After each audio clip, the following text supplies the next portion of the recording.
नमस्कार दोस्तों, स्वागत है आपका आपके अपने भगवान कृपा चैनल में। आज हम आपको करवा चौथ व्रत कथा, पूजन विधि, विनायक स्वरूप गणेश जी की कथा और करवा चौथ का उद्यापन के बारे में बताने जा रहे हैं। वीडियो पसंद आए तो लाइक और सब्सक्राइब करना न भूलें। कमेंट बॉक्स में गणपति बाबा की जय जरूर लिखें। धन्यवाद। करवा चौथ व्रत कार्तिक मास के कृष्ण पक्ष की चतुर्थी को करवा चौथ का व्रत रखा जाता है। सुहागिनें पति के दीर्घ जीवन की कामना हेतु यह व्रत करती हैं। सुहागिनों को इस दिन निर्जला व्रत रखना चाहिए। रात्रि को चंद्रमा निकलने पर उसे अर्घ्य देकर पति से आशीर्वाद लेकर भोजन ग्रहण करना चाहिए। पूजन विधि: करवा चौथ के दिन व्रत रखें और एक पट्टे पर जल से भरा लौटा रखें। मिट्टी के एक करवे में गेहूं और ढक्कन में चीनी, सामर्थ्यानुसार पैसे रखें। रोली, चावल, गुड़ आदि से गणपति की पूजा करें। रोली से करवे पर स्वास्तिक बनाएं और 13 बिंदियां रखें। स्वयं भी बिंदी लगाएं और गेहूं के 13 दाने दाएं हाथ में लेकर कथा सुने। कथा सुनने के बाद अपनी सासू जी के चरण स्पर्श करें और करवा उन्हें दे दें। पानी का लौटा और गेहूं के दाने अलग रख लें। रात्रि में चंद्रोदय होने पर पानी में गेहूं के दाने डालकर उसे अर्घ्य दें, फिर भोजन करें। यदि कहानी पंडिताइन से सुनी हो तो गेहूं, चीनी और पैसे उसे दे दें। यदि बहन बेटी हो तो गेहूं, चीनी और पैसे उसे दे दें। करवा चौथ व्रत कथा: एक साहूकार के एक पुत्री और 7 पुत्र थे। करवा चौथ के दिन साहूकार की पत्नी, बेटी और बहुओं ने व्रत रखा।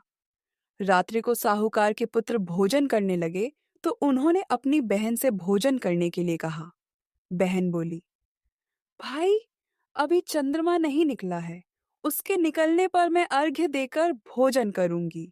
इस पर भाइयों ने नगर से बाहर जाकर अग्नि जला दी और छलनी ले जाकर उसमें से प्रकाश दिखाते हुए बहन से कहा, बहन, चंद्रमा निकल आया है, अर्घ्य देकर भोजन कर लो।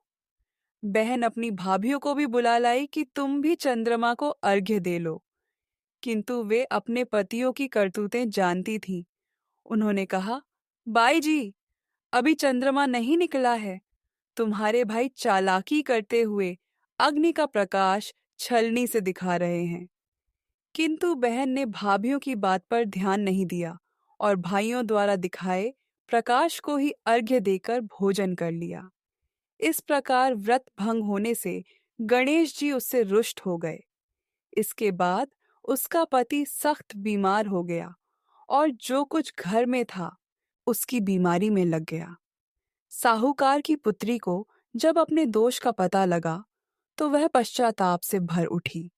गणेश जी से क्षमा प्रार्थना करने के बाद उसने पुनः विधि विधान से चतुर्थी का व्रत करना आरंभ कर दिया।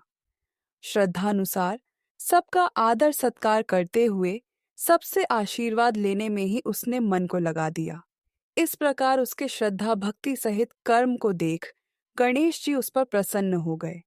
उन्होंने उसके पति को जीवन दान दे उसे बीमारी से मुक्त करने के पश्चात धन संपत्ति से युक्त कर दिया। इस प्रकार जो कोई छल कपट से रहित श्रद्धा भक्ति पूर्वक चतुर्थी का व्रत करेगा, वह सब प्रकार से सुखी होते हुए कष्ट कंटकों से मुक्त हो जाएगा। विनायक स्वरूप गणेश जी की कथा: किसी नगर में अपने पुत्र और पुत्रवधू के साथ एक नेत्रहीन बुढ़िया रहती थी। वह श्रद्धापूर्वक विधि विधान से नित्य ही गणेश जी की पूजा अर्चना करती थी। एक दिन प्रसन्न हो गणेश जी प्रकट हुए और बोले, बुढ़िया माँ, तू जो चाहे सो मांग ले। बुढ़िया बोली, कैसे और क्या मांगू? मुझे तो मांगना आता ही नहीं है। तब गणेश जी बोले, अपने बहू बेटे से पूछकर मांग लेना, मैं कल फिर आऊंगा।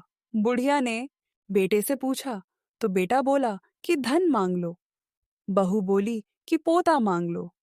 तब बुढ़िया ने सोचा कि ये दोनों तो अपने अपने मतलब की बात कह रहे हैं। अतः बुढ़िया ने पड़ोसिनों से पूछा।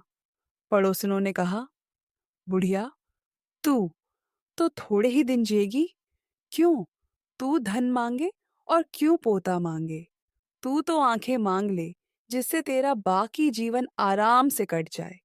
लेकिन उस बुढ़िया ने पड़ोसिनों की बात नहीं मानी। उसने सोचा कि जिसमें बहू बेटा राजी हो वह मांग लूं और अपने मतलब की चीज भी मांग लूं। अगले दिन गणेश जी आए और बोले, बुढ़िया माँ, जो चाहे सो मांग ले। बुढ़िया बोली, यदि आप प्रसन्न हैं तो मुझे 9 करोड़ की माया दें, निरोगी काया दें, आंखों की रोशनी दें, पोता दें, सब परिवार को सुख दें और अंत में मोक्ष दें। गणेश जी बोले, बुढ़िया माँ, तूने तो हमें ठग लिया, किंतु तेरा वर तुझे मिलेगा। तथास्तु। इतना कहकर गणेश जी अंतर्धान हो गए। बुढ़िया को वर के अनुसार सब कुछ मिल गया। हे सिद्धि विनायक गणेश जी, जैसे तुमने उस बुढ़िया को सब कुछ दिया, वैसे ही हमें भी देने की कृपा करना। बोलो गणपति बाबा की जय। करवा चौथ का उज्जमन। एक थाल में 4-4 पूड़ियां 13 जगह रखकर उनके ऊपर थोड़ा थोड़ा हलवा रख दें। थाल में एक साड़ी, ब्लाउज और सामर्थ्य अनुसार रुपए भी रखें। फिर उसके चारों ओर रोली चावल से हाथ फेर कर अपनी सासू जी के चरण स्पर्श कर उन्हें दे दें। तदुपरांत 13 ब्राह्मण ब्राह्मणियों को आदर सहित भोजन कराएं, दक्षिणा दें तथा रोली की बिंदी तिलक लगाकर उन्हें विदा करें।